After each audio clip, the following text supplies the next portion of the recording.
कुबेर की, और दशानन के सैनिक उन्हें बंदी बनाकर उन्हीं के स्थल पर खुद को श्रेष्ठ महसूस कर रहे थे।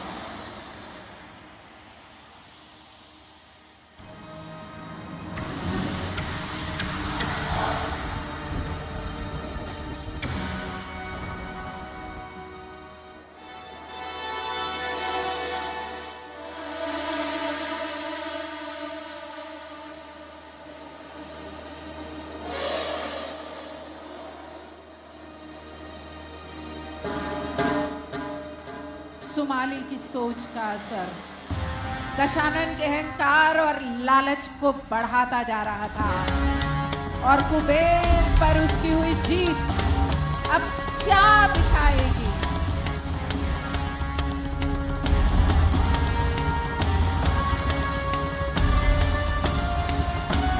हाँ तो भाई कुबेर, अब तो तुमने पराजय स्वीकार कर ही ली है। बताओ, तुम्हें प्राण दान दिए जाएं या मृत्यु के घाट उतार दिया जाए? विजय तुम्हारे पक्ष में है दशानन, तुम जो चाहे कर सकते हो। लंका तो मैंने तुम्हें स्वेच्छा से दे ही दी है, अब मेरे पास बचा ही क्या है। लंका तो तुमने हमें प्रदान कर ही दी थी, परंतु अपने साथ साथ लंका का समस्त धन वैभव भी ले गए। अनुचित दशानन, मेरे पास बचा ही क्या है तुम्हें देने को। लंका तो तुमने छीन ही ली है मुझसे। पुष्पक विमान।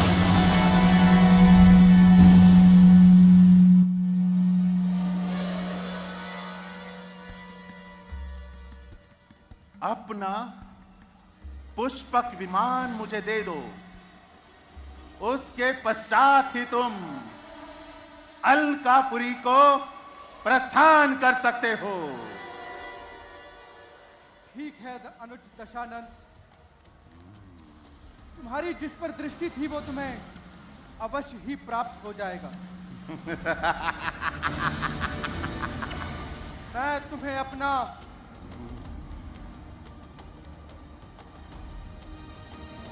वाहन देता हूं।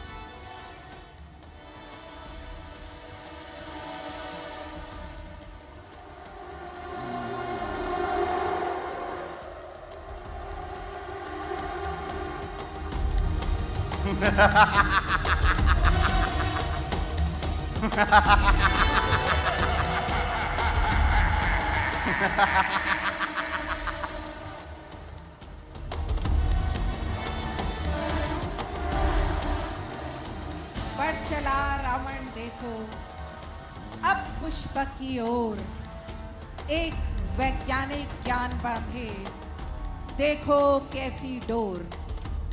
यह प्रकृति का न्याय है या है उसका कोप। विशुद्ध ज्ञान आलोक का क्यों हो जाता है लोभ।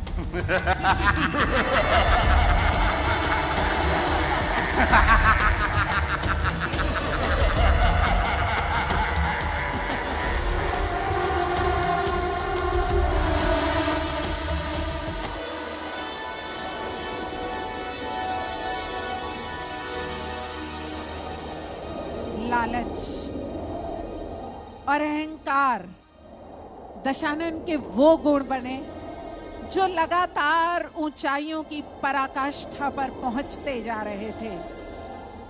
प्रत्येक वस्तु को लोभवश वह बंधु बांधवों से छीन रहा था, और कुबेर से उस पुष्पक विमान को छीनने के पश्चात दशानन सुमाली, महोदर, शुक, सारण और धूम्राण के साथ पुष्पक पर बैठकर कैलाश भ्रमण के बारे में सोचने लगा।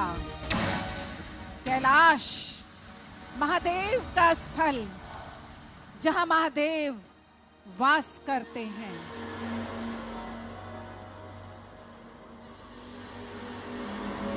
किंतु लोभ और अहंकार जब हर ऊंचाई पर पहुंचता है तो वहां ज्ञान दिग्भ्रमित हो जाता है। ज्ञान कहीं न रहकर अज्ञान को धारण करने लगता है।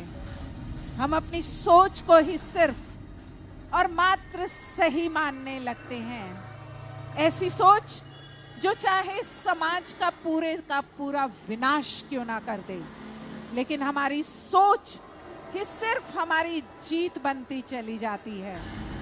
और यही दशानन की जीत बन रही थी और इसमें उसका साथ दे रहे थे सुमाली, महोदर, शुक, सारण और धूम्राण।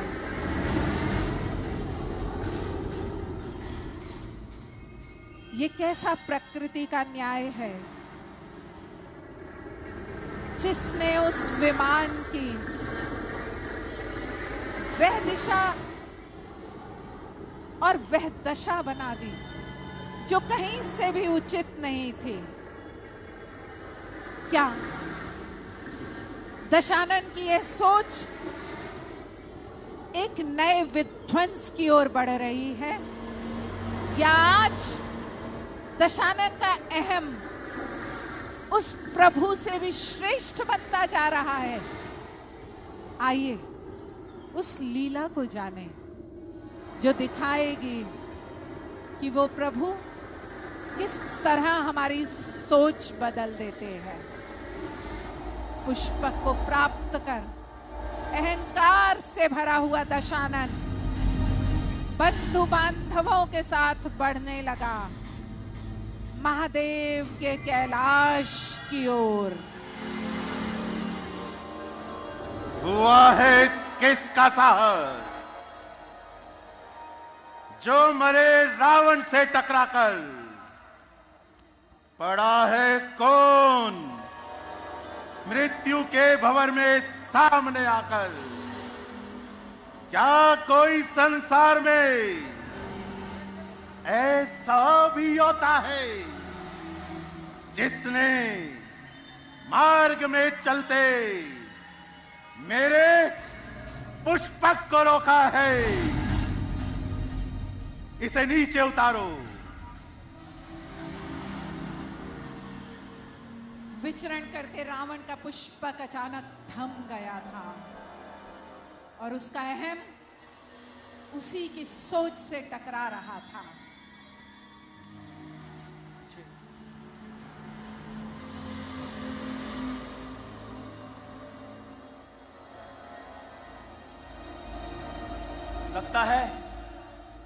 लगता है इसमें कोई यांत्रिक त्रुटि आ गई है पुत्र।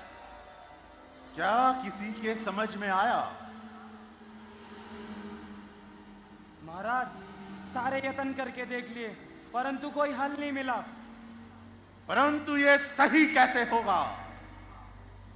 कौन है?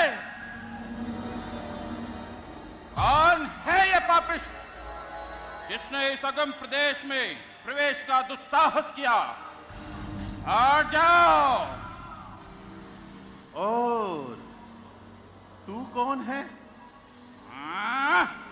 और किस अभिप्राय से इस क्षेत्र को अगम कह रहा है?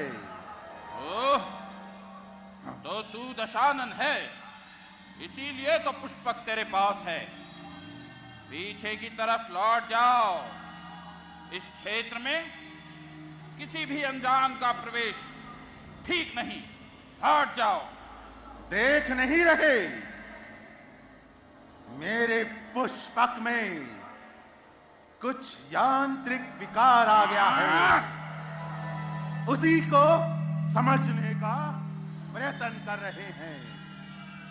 परंतु तुम कौन हो? रावण से प्रश्न करने वाले। जाओ, अपनी राह लो। कोई त्रुटि त्रुटि नहीं आई है तुम्हारे पुष्पक में। ये भगवान महादेव का क्षेत्र है, इसमें प्रवेश वर्जित है।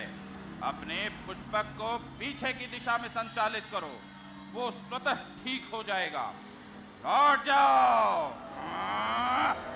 दशानन के सामने उसके और उसके साथियों को धमकी देता है। जाओ। नहीं, तुम उत्तेजित ना हो।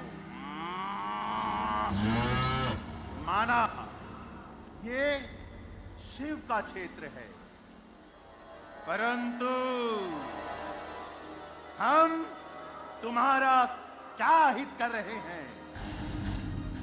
प्रश्न किसी के हित या अहित का नहीं दशानन। किसी के भी क्षेत्र में उसकी अनुमति के बिना प्रवेश अनुचित है। चेतावनी देता हूं, लौट जाओ। दोस्त, तेरा ये